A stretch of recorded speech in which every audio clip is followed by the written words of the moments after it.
The most important consequence of World War II did not happen in Europe.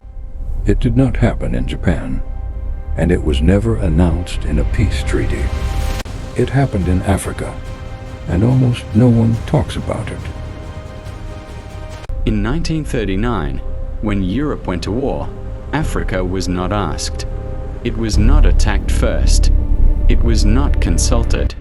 And yet, by 1945, Africa would pay for that war in blood, labor, resources, and decades of political instability that followed. World War II is remembered as a fight for freedom, democracy, and civilization. But for Africa, it was something else. It was the moment the continent's future was quietly re-engineered without its permission. Before the war, nearly the entire continent was under European control. Britain, France, Belgium, Italy, and Portugal ruled over millions of Africans through systems built on extraction. Gold, cocoa, rubber, copper, palm oil, diamonds. Africa was a warehouse for empire. The colonial powers justified their dominance by claiming superiority. They claimed permanence. They claimed order.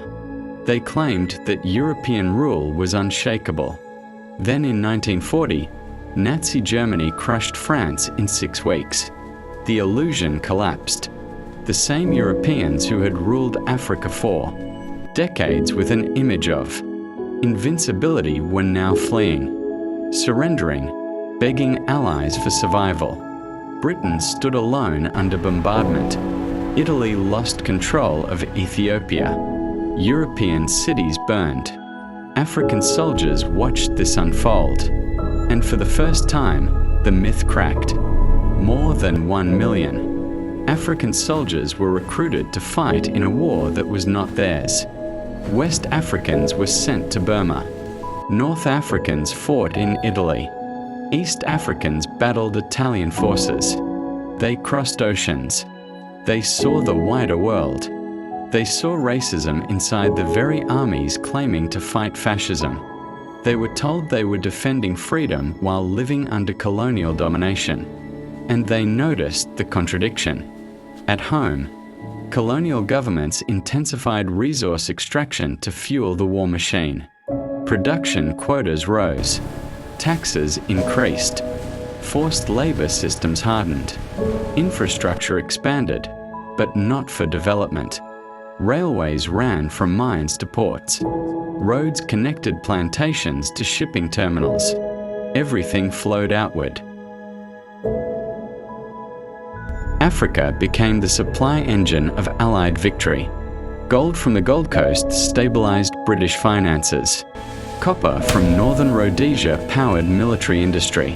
Rubber, palm oil, cocoa, food supplies, all redirected toward Europe's survival. And then there was uranium from the Congo. The uranium that helped build the atomic bombs dropped on Japan came from African soil. Without it, the timeline of the war and the birth of the nuclear age might have looked very different. Africa helped end the war, yet Africa had no voice in shaping the peace. When 1945 arrived, Europe was devastated. Economies shattered. Infrastructure destroyed. Debt overwhelming. Britain owed massive sums to the United States. France was rebuilding from occupation. The old empires were exhausted. They could still rule, but now ruling was expensive. And the cost-benefit equation of empire had changed. At the same time, 2 new giants stood. Up from the ashes, the United States and the Soviet Union.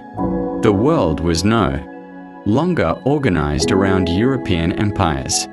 It was reorganized around superpower rivalry. And Africa, rich in minerals and strategically positioned between continents, suddenly mattered in a new way. Before World War II, Africa was controlled territory. After World War II, Africa became contested territory. Independence movements accelerated. not just because Europeans were tired, but because the ideological foundation of colonialism had collapsed. During the war, leaders like Roosevelt and Churchill signed the Atlantic Charter. Speaking of self-determination and freedom, African intellectuals listened carefully. If self-determination was a universal principle, then why did it not apply to them? Veterans returned home changed. They had fought. They had traveled. They had seen weakness in their rulers. They had been paid less than white soldiers. In some cases, when African veterans demanded fair wages after risking their lives, they were shot. The message was clear: freedom was negotiable, but not for them. That betrayal ignited something powerful. Nationalist leaders began organizing mass movements. Strikes increased. Political parties formed. Newspapers spread anti-colonial ideas. The war had unintentionally trained and mobilized a generation that would not accept permanent subordination. But here is the twist that still shapes Africa today. When independence finally came in the 1950s and 1960s, the economic structures left behind were not designed for self-sufficiency. They were designed for export dependency. Mines fed foreign industries. Plantations fed foreign markets. Infrastructure was built to extract, not integrate. Even after flags changed, the economic wiring remained connected outward.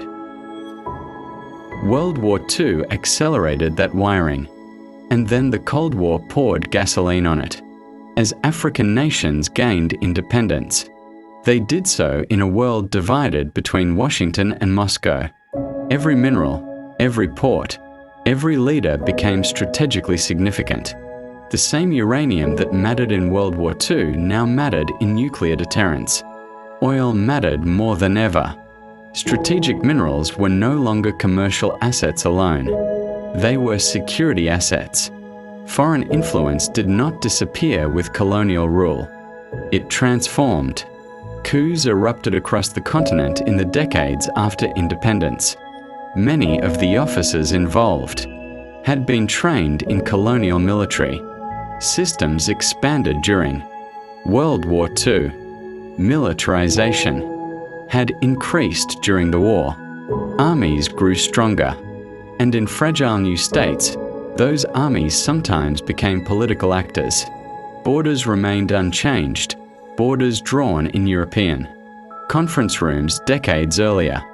The war did not redraw Africa's map. It froze it. The international system that emerged after 1945 prioritized territorial stability. That meant colonial borders stayed, even when they grouped rival communities together. Stability was valued over local complexity, and so the same war that weakened. European empires also locked in structural problems that would outlive them. The global economy that emerged after 1945, built around institutions like the IMF and World Bank, reinforced patterns of integration into global markets. African economies, already specialized in raw materials during the war, remained vulnerable to price shocks and external demand.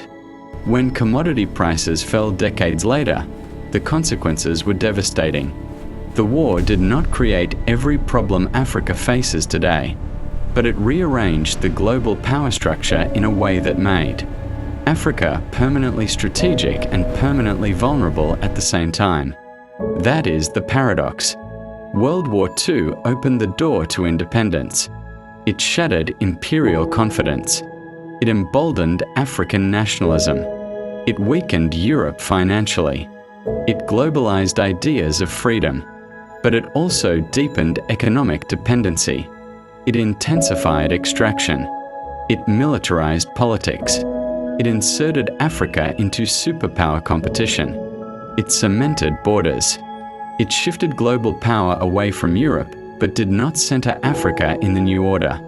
The continent moved from being owned by empires to being contested by superpowers. and contested territory is rarely peaceful. When people talk about World War II, they talk about European liberation, American ascendance, Soviet expansion, the birth of the United Nations, the dawn of the nuclear age. Rarely do they talk about how that same war transformed Africa from a colonial afterthought into a geopolitical battleground whose consequences would ripple for decades. Africa did not choose that war, but that war chose Africa.